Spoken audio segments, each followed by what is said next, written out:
እንኳን ደስ አላችሁ። የምስራች እንኳን ደስ አላችሁ ወገኖቼ። ሁላችሁም የተጨነቃችሁ የተቸገራችሁ ስለ ፓስፖርት እንኳን ደስ አላችሁ። በተለይ ጆርዳን ያላችሁ እህቶቻችን እንኳን ደስ አላችሁ እላለሁ። ሰላም ውድ የሀገሬ ልጆች እንዴት ናችሁ? ደህና ናችሁ ወይ? እኔ ያለው እግዚአብሔር ይመስገን። እናንተ እንዴት ናችሁ? ሁሉም ሰላም? እኔ ጋር ሁሉም ሰላም፣ ሁሉም መልካም ነው።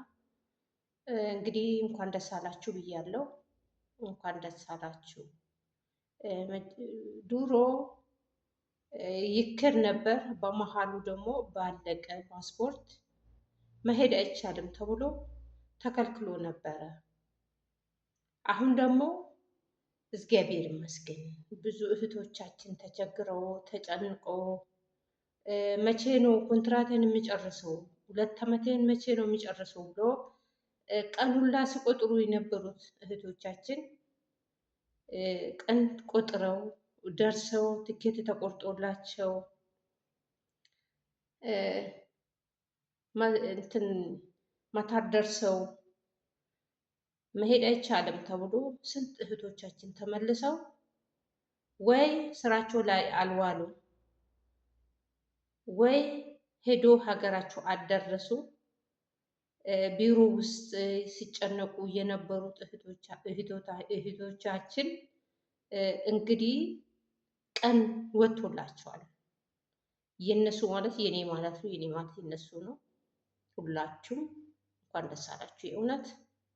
ሌሎቻችሁ ደግሞ ወረቀታችሁ ፓስፖርታችሁ አልቀው እንደዚሁ አልቀው የምትቀመጡት አትቀመጡ። የእውነት ቀን የዛሬ ቀን ነገ አይደለም፣ ነገ ተነገ ወዲያ አይደለም። በየቀኑ በየሳምንቱ በየወሩ ሁሉም ነገር ይቀየራል።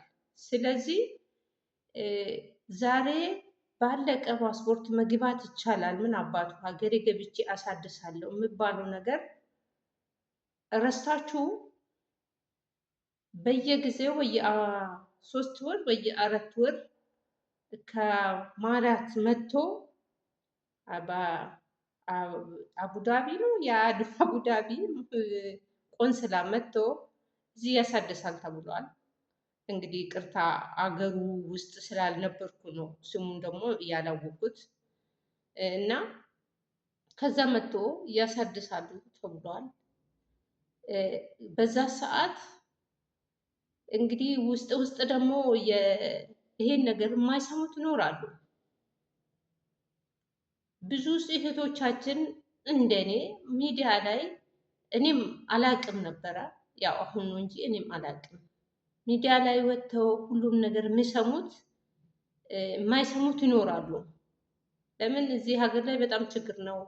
ስልካቸው እነሱ እጅ አሰሪያቸው እጅ ውሎ አድሮ በስንት ጊዜ ነው የምሰጠው። አንዳንዶቻችን አሁን አንድ እህታችን እዚህ የነዚህ ዘመድ ያው በጋብቻ ይዛመዳሉ ያለችው የሆነች ሌላ ዜጋ ናት። የእሷ ስልክ ቁጥር የሰጣችኝ እሷን ሳናግራት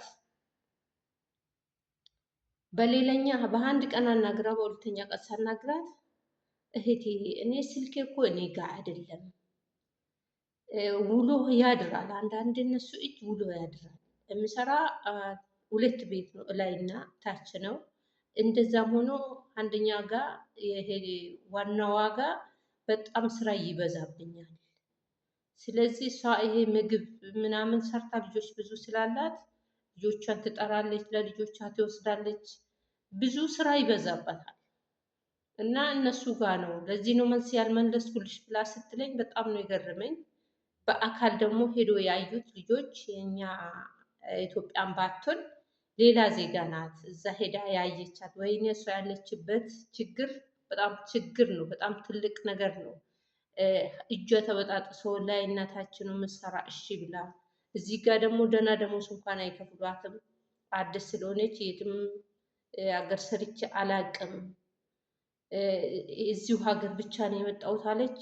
በ253 ዓመት እንደውም መጀመሪያ 2 2 ከ75 ነበር አሁን የሚመጣ። እሷ ግን 2 ከ50 ነው የሚከፍሏት። በ2 ከ50 3 ዓመት። ይሄን ሁላ እንደዚህ አይነት ማለት ነው።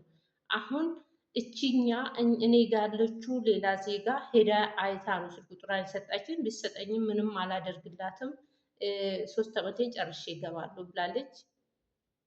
እና እንኳን ባይሆን ብርሽን አስጨምሪበት ብያት ነበረ። እሺ ብሎኝ መሀል ደርሶ አልከሰጡኝም ብላለች። ምሳሌ እንደዚህ አይነት ሰው ማለት ነው። እንደ እሷ አሁን እንደሰማሁ ከእሷ በላይ ታፍኖ ያሉት እህቶቻችን አሉ። በዛ ሰዓት አሁን እነሱ መስማት አይችሉም። ፓስፖርት ማሳደስ እንደሚመጡ አታውቅም፣ አያውቁም። ቆንስላ ደግሞ የቆንስላ ስልክ ቁጥሩ እንኳን እንደምንም ተወስዶ ብላክላቸው እነሱ ስልክ አያነሱም። እነሱ የሚሉት ቦይስ ላኩልን ነው። ስልኩ ስለማያነሱ በጣም ችግር ነው። ግን ይሄንን መብት ቢገኝበትና ህዝቡ ወይ ደግሞ ሀገሩ ላይ ለምንድን ነው ማሳደሱት? የሀገሩ ውስጥ ለምንድን ነው ማሳደስ የቀረ? ይሄንን እኔ ብቻ አይደለም ጥያቄ ሆንብኝ፣ ብዙ ልጆች ይላሉ ጥያቄ ሆኑ። ከዛ ከሀገራችን ወደዚህ ስንመጣ መንግስት ያለበት ሀገር ወይ ደግሞ ቆንስላ ያለበት ሀገር ብለን ነው የምንመጣው። እዚህ ግን ምንም ሲቸግረን የሚደርስልን የለም። ስንደበደብ የሚደርስልን ሰው የለም። ይሄ በጣም አስቸጋሪ ነው። አሁን እህታችን ማለት ነው፣ እቺ እህታችን ሄዶ ያየ ሰው ሌላ ሰው ቢኖራት እዛ ቤት አሰራም። አንደኛ የምሰራው ቤት፣ ሁለተኛ በ250 እኮ ድሮ ነው የቀረ፣ ድሮ ነው የቀረ። ለምን ያኔ 2 ዓመት እሺ በ250 ትስራ። ዛሬ እኮ 2 ከ75 ነው አዲሶቹ የሚመጡት። እንደውም 3ም ሳይሆን አይቀርም። አሁን በአሁኑ ሰዓት ተሻሽሏል ይባላል። ግን ጆርዳን ላይ እና ወደዚህ የሚልኩት ደላሎቹ አንዳንዶቹ ደላላ ሰው ዝቅ የሚያደርጉት አሉ። አንዳንዶቹ ደግሞ እውነት ትክክለኛ ተናግሮ የሚያስመጣል። እና ለማንኛውም የሰማችሁ የምትሰሙት ፓስፖርቴ አገሬ ገብቼ አሳድሳለሁ ባለቀ ይገባለሁ ተፈቅዷል ብላችሁ አትቀመጡ። ራሳችሁን ጠብቁ። ያለነው ሰው ሀገር ነው። ምን እንደሚፈጠር አናቅም። ይሄንን ነው መልእክቴ እህቶቻችን። እርስ በርስ እንግዲህ ተቀባበሉ። አንዷ ተነጋግራችሁ ራሳችን ለማዳን በርታ በሉ ነው የምላችሁ እህቶቻችን። በተረፈ ቪዲዮ ላይክ፣ ሼር፣ ሰብስክራይብ አርጉ፣ አባረታቱኝ እላችኋለሁ ወገኖቼ። ሰላም ሁኑ። በሌላ ቪዲዮ እስክንገናኝ ድረስ መልካም ቆይታ። ሰላም ቆዩልኝ። ፈጣሪ ከእናንተ ጋር ይሁን። ሰላም ሁኑ።